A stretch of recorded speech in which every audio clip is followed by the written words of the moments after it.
Bonjour papa, bonjour maman pesa tango, bonjour yanga bandeko ya pesa tango, au moins na bino grand frère na bino lek na bino yo pesa tango ma gloire, un boy bourgeois patron. Donc na pesa tango tout ça bon genre bon chic, donc la marque na biso quoi. Soko yo tchali baku na pesa tango kokati, comprend to kata po kokati o kimambango pakata. Pour na biso na pesa tango toujours de l'avant. To kila toi mi tout mais toi mi kila ti. Donc na ninga idéologie quoi. Donc o to ayebi que no ameka pesa tango ameka ko ti.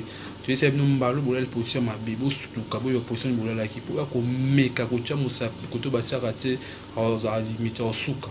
Pour biso tout ça tu vas descendre pesa tango comprendre. Ce que ya ki ombuye pesa tango era on va bagage kende tika biso tout ça là parcours na biso ndenge sengeli. Donc sans oublier je salue mon père pesa tango, maman na pesa tango na linga mingi nga motema. Donc je vous aime vraiment pour tout ce qui est là-bas. Donc que Dieu vous bénisse yende nzambe abati la biso na pesa tango. Donc minga olberti quoi. Donc tozaka toujours likolo oya boy biso ça mon kina tia biso to royate comprendre toza bien na marque na biso.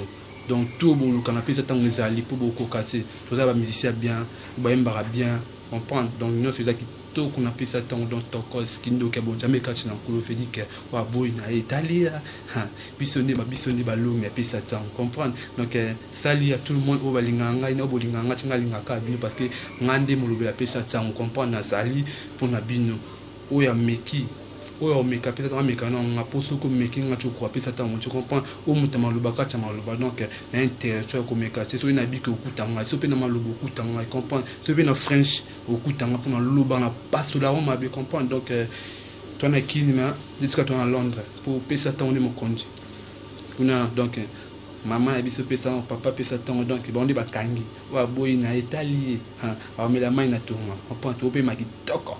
Donc logique check.